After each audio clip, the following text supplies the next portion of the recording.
जयपुर शहर में रामू नाम का एक आदमी अपने परिवार के साथ रहता था। उसके परिवार में उसकी एक माँ, पत्नी और एक बेटी रहती थी। वो लोग बहुत गरीब थे। रामू साइकिल पर गलियों में घूम घूम कर गर्मा गर्म कढ़ी कचौरी बेचा करता था, जिससे वो अपने घर को चलाता था। एक दिन सुबह सुबह रामू कढ़ी कचौरी बेचने के लिए साइकिल पर जाता है। तभी उसको दूर से एक ग्राहक आवाज लगाकर रोकता है। रामू भैया, अरे मुझे भी आज गर्मा गर्म कचौरी खिलाई दो। रामू जैसे ही ग्राहक को कढ़ी कचौरी का दोना बनाकर देता है, तभी उसके पास से एक लड़का गुजर रहा था। काका, इतनी सुबह सुबह कौन खाता होगा आपकी एक कढ़ी कचौरी है? बेटा, भूख का कोई वक्त नहीं होता है और हर मेहनत करने वाला आदमी सुबह ही काम पर निकलता है, क्योंकि उसके लिए यही नाश्ता होता है। सुबह को काम पर जाने वाला हर व्यक्ति रामू की कढ़ी कचौरी जरूर खाकर जाता था, क्योंकि उसकी कढ़ी कचौरी बहुत ही स्वादिष्ट होती थी। पूरे दिन में उसकी सारी कढ़ी कचौरी बिक जाती थी। फिर एक दिन शाम को ममता रामू से, ए जी, एक बात कहूँ, क्यों ना तुम मेरे गहने बेचकर अपना नया ठेला ले लो, जिससे तुम्हें भी धूप में साइकिल पर घूमना नहीं पड़ेगा और हमारा भी कचौरी का काम छोटे से बड़ा हो जाएगा। बात तो तुम ठीक कह रही हो ममता, पर तुम्हारे गहने बेचकर मैं अपना ठेला नहीं लगा सकता। अच्छा ठीक है, गहने बेच नहीं सकते, गिरवी तो रख सकते हो। जब काम ठीक चले तो बाद में पैसे देकर गहने वापस ले लेना।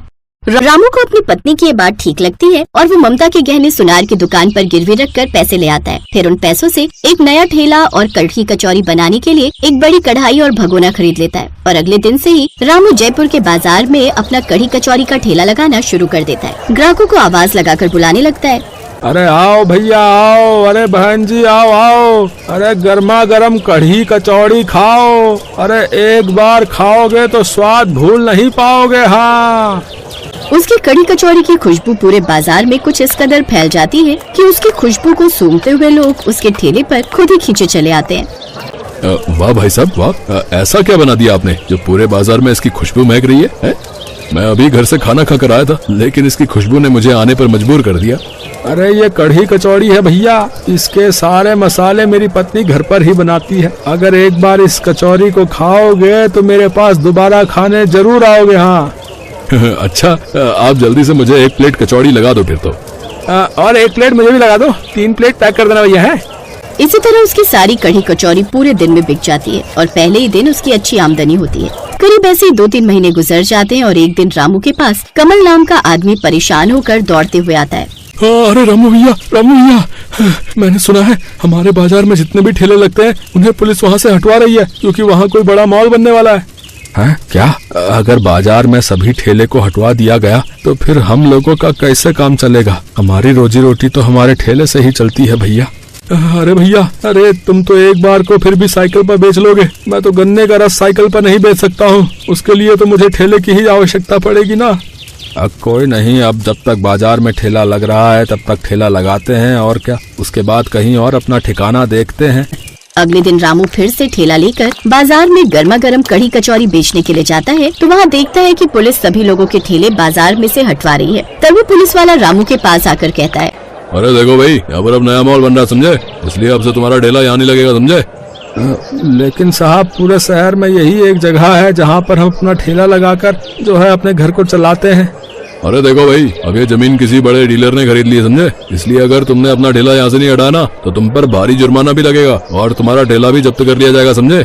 रामू पुलिस की बात सुनकर डर जाता है और अपना ठेला वहाँ से हटा लेता है। फिर रामू घर आकर सारी बात अपनी पत्नी को बताता है।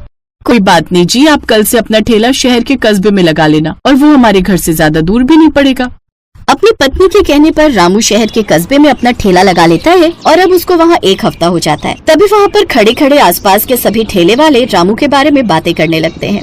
अरे भाई, इस कचौरी वाले ने तो हमारे कस्बे पर कब्जा कर लिया है, ऐसे तो हमारा काम ठंडा पड़ जाएगा, इसलिए हमें मिलकर इस ठेले वाले को हटा देना चाहिए। हाँ तुम बिल्कुल ठीक कह रहे हो भैया, इसकी वजह से आज हमारी बिक्री भी बहुत कम होने लगी है। चलो चलकर इसके ठेले को हटा दे, चलो।